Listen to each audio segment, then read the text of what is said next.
I knew I was not going to be able to afford to go to school without a lot of scholarships. The best ways your kids can go to college without going into debt. Graduating without debt has allowed me to do so many things in life. ABC correspondent Lindsay Davis here to share her message about helping your kids focus on what really matters. You know, God gave us all this special gift. He gave us one big heart, and that's the most unique part, because that's where the love starts. All right, you guys. It's a very uncertain time right now because of the coronavirus and everything that's being affected, whether it's your health or your money. The world is it's insane right now. It's crazy. But one thing is true, that I believe in the American economy enough to tell you that we are going to be okay. I promise. We are going to be okay. There is hope still when it comes to your money. Now, there are things that we cannot control, what goes on statewide or in Washington. There's a lot of things that we can control. And what we can control is what happens in our homes and our personal finances. So making sure that we don't make decisions based on fear, but on facts. But as recordings go, we recorded this before the coronavirus pandemic, it all began, all the craziness, you guys. I just still cannot believe the world we're living in, but that's reality.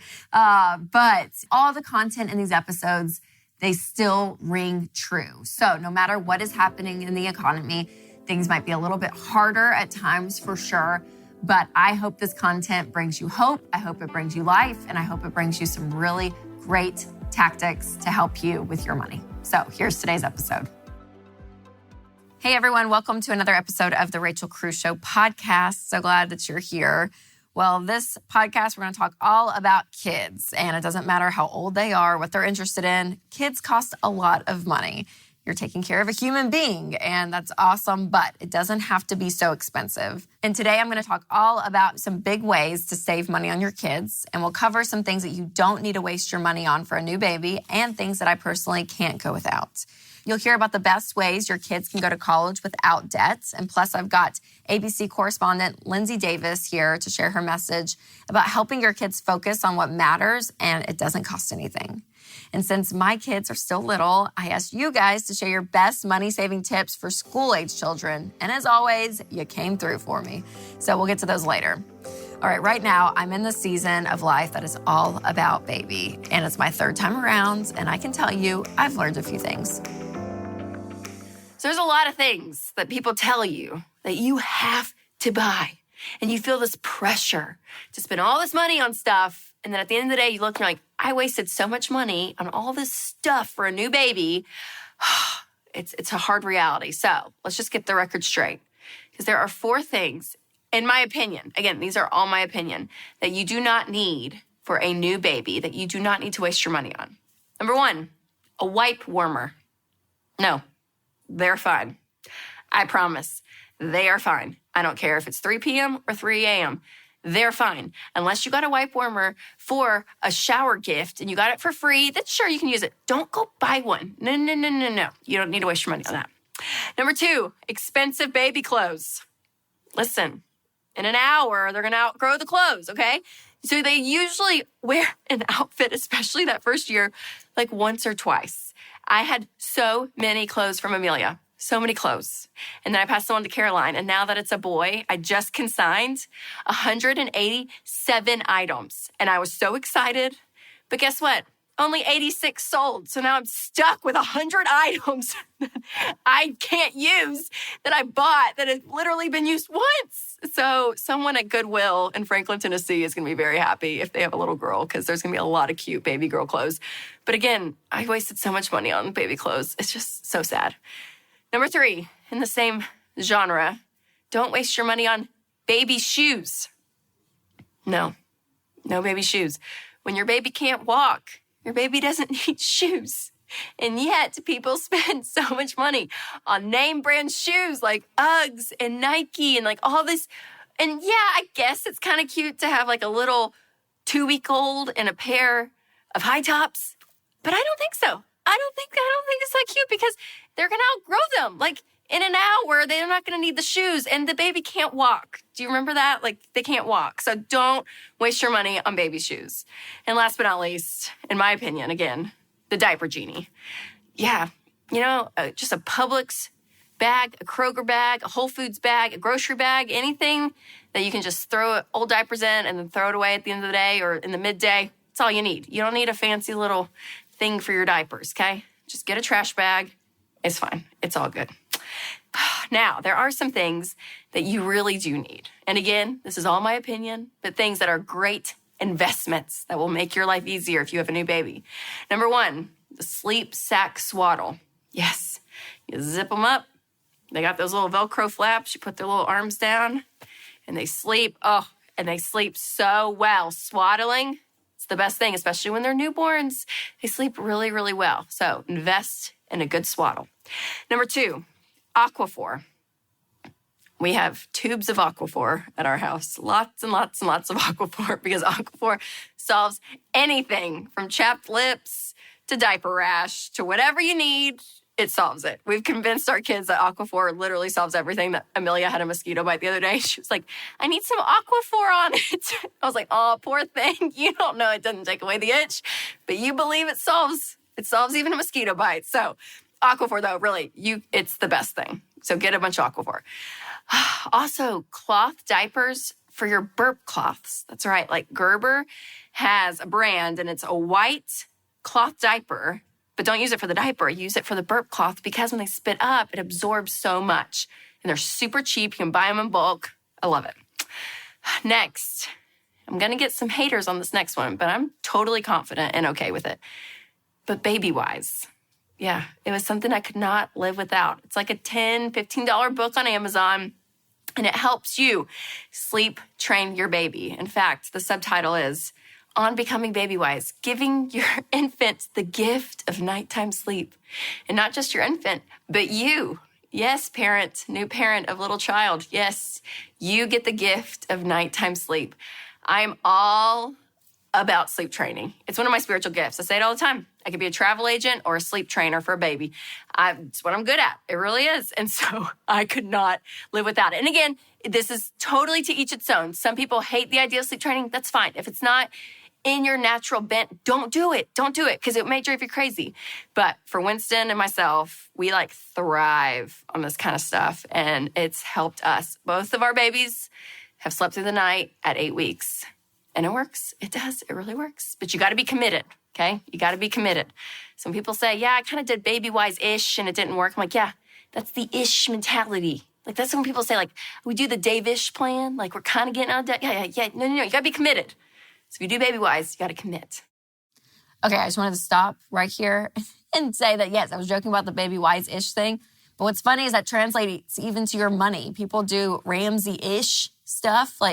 Yeah, I'm kind of going to get out of debt. I'm kind of going to get a budget, maybe, sort of. We'll see. Yeah, that's the ish mentality, you guys.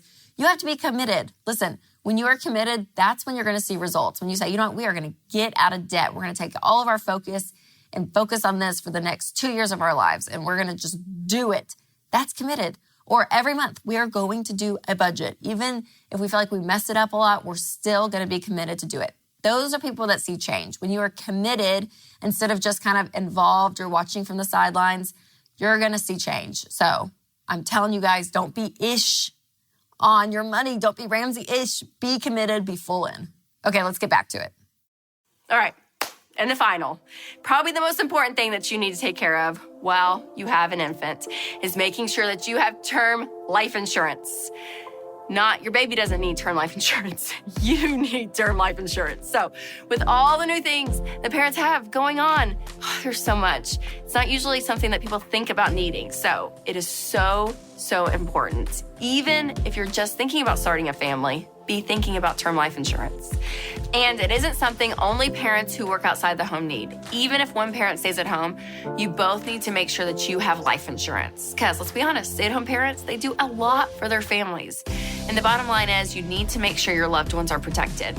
Winston and I personally love working with Zander Insurance. They make the process super easy. They will walk with you through every step of the way, help shop around for the best rates, and make sure that your family's getting the right amount of coverage. So go to Zander.com or click the link in the show notes to get started today. Okay, babies, they're an area I feel like I'm an expert on. I've been doing it for a little while now. But once your kids hit elementary school and beyond, it's like a whole other level of parenting. So I consulted my Facebook group to share some of their expert tips on saving money in this stage of life. So here's what you guys had to say. Allison said, I'm a mom of 2 boys, ages 11 and 6, and you best believe the 6-year-old's clothes were once worn by his older brother. Amanda said, limiting extra school activities to just a few. April said, buy snacks in bulk, put half of them in the pantry, and then hide the other half in a stockpile in the basement. If they can see it, they will eat it all in one setting. It's really good advice. Even for your husband, it's probably great advice too. Rachel said, consignment for kids. That's not me, Rachel. It's another Rachel. But yes, totally agree. And clearance, buy next year's clothes. Both my girls are in the same size clothes. Heather said, I say no a lot, but we find a lot of free things and still have the things we need. Teaching them that need trumps want is what's really important right now. Candace said, I started my 7 and 9-year-olds on commission. Now my 7-year-old wants something, I just ask if she has the money. No more begging. My 9-year-old never really begged for stuff before, but he has a bit of cash sitting in his room. I love that. That's amazing, Candace, because I talk about that in Smart Money, Smart Kids, putting your kids on commission. And I actually have a savings printable that your kid can color in when they're saving up for something. So click the link in the show notes for that. Stephanie said, we have a 10-year-old son. We save money by going to eat at restaurants that kids eat free, so our bill is less expensive, but we still get to eat out as a family. You guys, these are great tips, great money-saving tips for kids. I love it. Okay, one way to save money on your kids is to not pay for college. By the way, you're not a bad parent if you don't pay for college. Yes, we encourage the baby steps. I want you out of debt, having a fully funded emergency fund, funding retirement, and then funding kids' college. But if you don't get there by the time your kids are in college, that is okay. You are not a bad parent. And let me tell you, it is possible to go to school debt-free. So coming up, I want to share with you 4 incredible stories of college students who did it. So check it out. So my parents had always told us, like, if you're going to school, you're going to pay for it yourself. So I went to the scholarship office at the community college I went to. And at the time, I was under 25. And if you're under 25, your parents' income counts against you. So she told me in order to get any sort of scholarship or financial aid, I needed to bring in my dad's tax returns. So I went in there and I handed her my dad's tax returns, and she looked at it, she laughed, handed it back to me and said, I can't help you, honey, and sat back down and started typing. And I was just like crushed. I was like, they can't help me. I don't have the savings for this. I knew I was not going to be able to afford to go to school without a lot of scholarships. I applied for scholarships like it was going out of style. Like the debt snowball, there's kind of a scholarship snowball where if you have one scholarship and then you can put that in your next scholarship application, it gives you more legitimacy and you're more likely to get the next scholarship. And then on the 3rd scholarship, you can put that you got 2 others and you're more likely to get the next scholarship. So that's what I ended up doing. I got tons of scholarships, not because I was so much more qualified than everyone else, but just because it gave me legitimacy. Graduating without debt has allowed me to do so many things in life. My husband and I have cash flowed a car and paid off $30,000 on our house in the last year and saved for renovations. None of that would have been possible if we were under tons of student loans. Whenever my mom sat me down and talked to me about college, we started talking about scholarships, and I kind of thought that was the only option. Basically, my freshman year of high school, she sat me down and said, Christina, I love you and I believe in you, but there's just no way that I can support you financially once you graduate from high school, so you've got to figure out your own way to pay for college. So she introduced me to scholarships and told me that if I worked really hard that I could get it paid for, get college completely paid for with scholarships. So we just kind of went on that journey. We read every book we could find on the topic. We talked to alumni who had won scholarships. We just did as much digging as we possibly could. So we put together a strategy, and throughout high school, I was just really strategic about what kind of things I did, making sure I volunteered a lot, which I loved. I just really built my resume to not only be enjoyable throughout high school, but also to stand out in the scholarship application process. I talked to a lot of kids who are freshmen in college, and they were blindsided by the cost of an education, and I think that's a really big struggle. So I always encourage parents to have very real conversations with their kids about finances early on. Even if they can't pay for their college education and it feels awkward, just go ahead and have those conversations so that the kid has enough time to prepare and come up with different strategies. I mean, if you spend 2 hours applying for a scholarship and you win $1,000, that's like making $500 per hour. That's more money than you're going to make in pretty much any other part-time job in high school. So go ahead and give it a shot and put yourself out there. The fact that I went to college without student loans has been amazing. It's allowed me the freedom to build my own business after college. And if I had debt leaving college, I wouldn't be able to have the freedom to pour back into other people and do something that I'm really passionate about. I knew that it's a possibility you could have student loans, but in my family, that was never an option. So it was either go to school and work for it or don't go to school and choose something else. So I did the one thing I said I would never do, which was live at home and go to school. Throughout college, I worked and had 2 to 3 part-time jobs. And then by the time I got to senior year, scholarships covered my entire senior year. Yeah, and I paid for college. I've had a job since I was 14 years old, and I've always worked and saved. My university work, I did it all online, so I was able to work and then do that when I was off. The way my parents helped me was providing a place to live through college, and that's a huge money saver. I couldn't have graduated debt-free if I had lived elsewhere on my own or on campus. So I think in our society and our culture, parents have a standard that they feel like they have to meet, that if they don't send their kid to college, they're somehow a failure as a parent. And so I think comparison really creeps in. And so when it comes to that, I think that parents need to take a step back and see what is true success as a parent. And that's instilling work ethic and generosity and responsibility into your child. College is not a promised land, and it's not a golden ticket to success. So who your child is more important than them getting a 4-year degree. So our life now, as being out of school and debt-free, we kind of sat down. We've been married for 4 months. There's just freedom, and there's just peace. There's no pressure of, can we pay the bills or can we pay down our loans and everything? Like, you get to choose what you spend your money on and choose what to save for. Everybody talks about the post-grad life. You're like, oh my gosh, it's so hard to be in the workforce. It's so hard. We were like, this is a breeze. This is so fun because we don't have to go to school and work 2 or 3 jobs or all that. Like, it's a break to us. So it's kind of opposite of a lot of people that we know. But man, it's a fun life. All right, I love those stories because it's proof that you can go to college today debt-free. So a couple of things that they said. Number 1, going to a school that you can afford. This helps you graduate debt-free. Number 2, scholarships and grants. My friend Anthony O'Neill has an incredible tool to help you find scholarships and grants. So I'll put that link in the show notes. And then last but not least, working. So all of these things combined, you guys, you can go to school debt-free.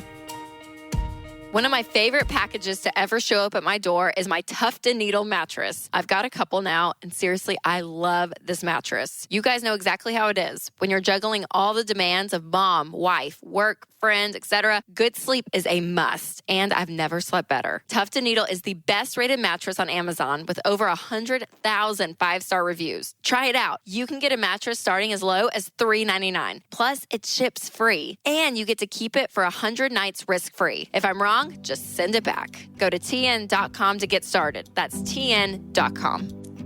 All right, we've talked about a lot of ways to save money on our kids, but you know I love to get to the heart of every issue we talk about because where you spend your money reveals what you truly value in life. And kids are a great thing to value, obviously, but you don't have to spend a ton of money to raise good humans, which is exactly why I'm bringing on Lindsay Davis today to talk about how to do just that. Lindsay, thanks for being here. Thank you so much for having me. So fun. You are like one of my favorites because I love GMA. It's my morning show. Okay. It's what I watch. Glad to hear that. Yes. And thank you. ABC is part of my heart. So you're a working mom. Working mom. Yes. But whenever I have moms on that have full-time jobs, I'm always like, okay. So I love like tips and tricks of like how you do it. So like, what are a couple of things that you like think about when you think about being a working mom that are kind of like principles in your life? Well, I think I have become a master multitasker. Yes. And so, while I'm, working on a story, I'm also making sure that, things are taken care of at home with my son and soccer and after school programs and all of that. And just doing more than one thing at the same time it kind of becomes a constant. Yes. And I think something you just like put your head down and just do. Totally. Right? It's not really a writing out the things to-do list as much as it is just like, we got to do this. and check There's it off not the list. even time. Yeah, Right, absolutely. So your job at ABC News, you're a correspondent. So Yes. tell me kind of like, give the audience a little bit of like what does that look like? A day in the life of you? Sure. Okay. It sounds a little more complicated than it is, in that I go to work twice a day. So early in the morning, I get a car into Times Square. Yes. I do. Now, Times how Square. early? 'Cause it's so, early. like 5:30. It's Yeah, not yeah. terrible. Yes. But like 5:30, then we go and do hair, makeup for like the 90 seconds. Then I'm on camera. Then I go back home. Okay. And I'm really trying to make it home so I can take my son to school by 8:25. So you make it home before school? I try. That's I mean, like impressive, yes. 60-70% of the time I try. I have all of my things like ready to go at the door, so I'm like racing out of the studio as soon as my segment's off. Fascinating. And then I can take him to school. I can do, if he's not at school, do some kind of little activities, take a Yes. nap sometimes. Yes, amen, sister, yes. Get appointments done, go to the grocery store, make a dinner that I make during breakfast time. I'm making dinner.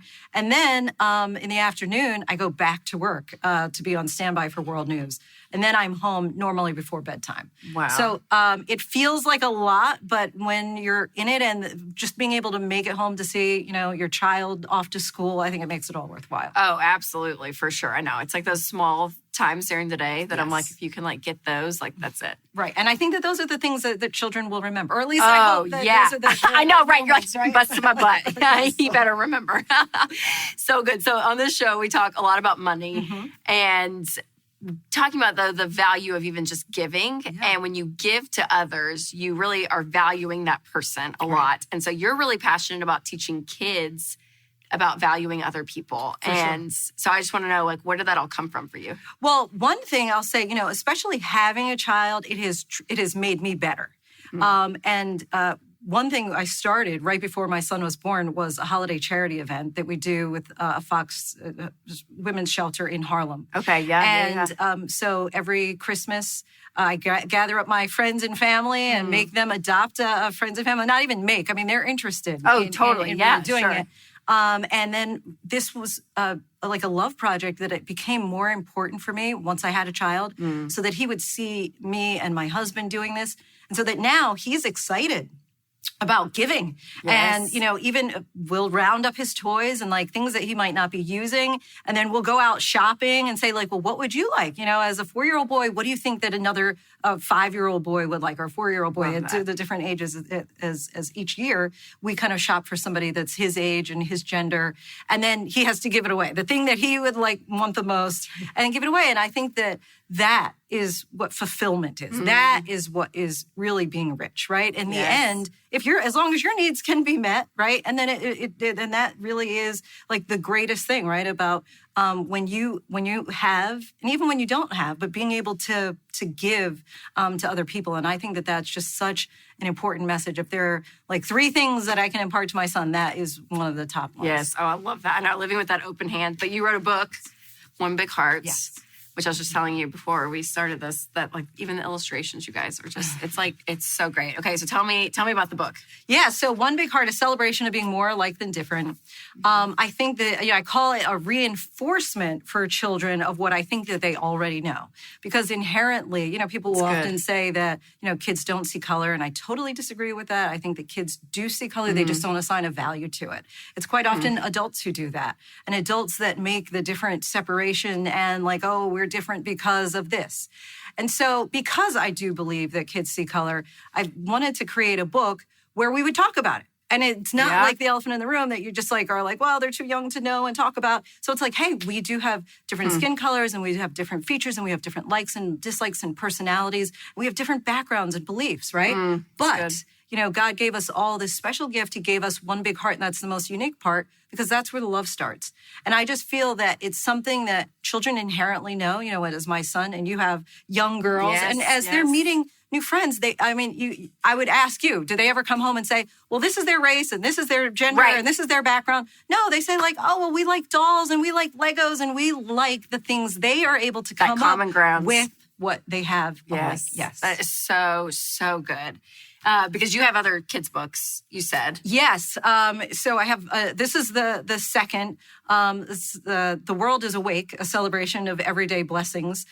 is the first book. And that was kind of a general introduction to my son, and which I hope that other parents would feel would be valuable for their children, of kind of who God is through their everyday. So the little things that as adults we kind of stop forgetting about, and the little majestic things that happen with sunrises and butterflies and rainbows, the things that we really don't see at a certain point, but you often do start having these renewed eyes once you have a child, and they're kind of tugging at your sleeve saying, oh my goodness, look at that. Look at the chipmunk, whatever it is. Totally, and they're excited about they give you those fresh things, eyes. right? Yeah. And they're seeing it for the first time, and they have that excitement. And I think that quite often, as adults, we don't think about it anymore. Yeah. And so this was kind of like me putting back on my little child hat, and like those things that were exciting, and look at all God's creations all around. And I love all that, because that book and this book, what it does, it's just like, it brings back the value system of like, I feel like what we were created with, right? And I feel like we get tainted in our culture and our world by everything from social media, all of it. And I'm like, no, when you go back to the basics of how you were created, like what you're saying, I'm like, it's just a beautiful thing. And to be able to instill that in your kids and letting them see the value in others. So how do we teach our kids to not assign a value to things that don't matter? I think that the main thing is exposure. I think that kids need to see children, adults, people who look like them and who don't look like them. A lot of people have gotten the book, and their children have said, like, this person looks just like me, and they celebrate that. And I think that should be celebrated. But I think also what we should look at is kids who don't look like them, and seeing that and normalizing that, right? And so I think that if you happen to live in an area where the, children are not very diverse, whether it's at, school or the supermarket or church or synagogue, then I think that as parents, it's our job to make sure that we're looking in the toolbox to figure out what else can we show our children. So books and toys, the dolls that you get, they don't often all have to look just like your child. I think that it's really important, especially if you don't live in a diverse area, to make sure that the books and the characters in the books reflect who they are and don't. There was an essay a while ago that I'd read. It was Windows, Mirrors, and Sliding Glass Doors. And the idea is that children need the mirror so they can see themselves reflected in books. They need a window so they can peer into a world that may be unfamiliar with their own. And if that window really works, it's able to be a sliding glass door to transport them into that world, right? And so that's how we can see books as ways to expose our children. And I think that that's where it starts, because, as you look at like hate crimes that are on the rise in this country, for example, a lot of that, I think, comes from the unknown, fear of the unknown. And so if the child is exposed to people who have different cultures, different beliefs, different religions, I think that commonality, again, you won't decide it's this we versus them, us versus they attitude.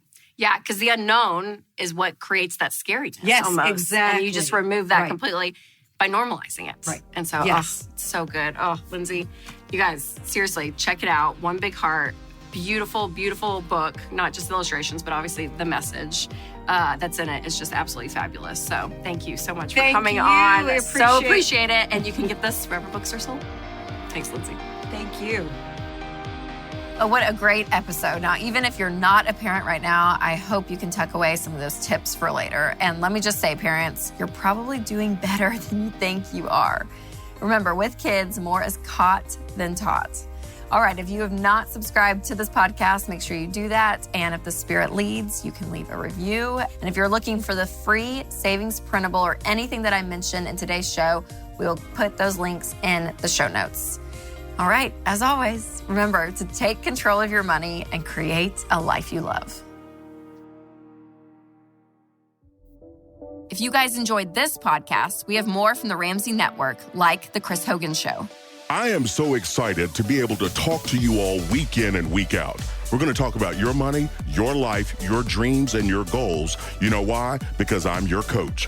Whether we're talking about building wealth, paying off your home early, investing, paying for college, and guess what? How to become an everyday millionaire. We're going to focus on taking your calls because you matter to me. Together, we can do this. This is The Chris Hogan Show. To hear full episodes, just search Chris Hogan wherever you listen to podcasts or go to chrishogan360.com.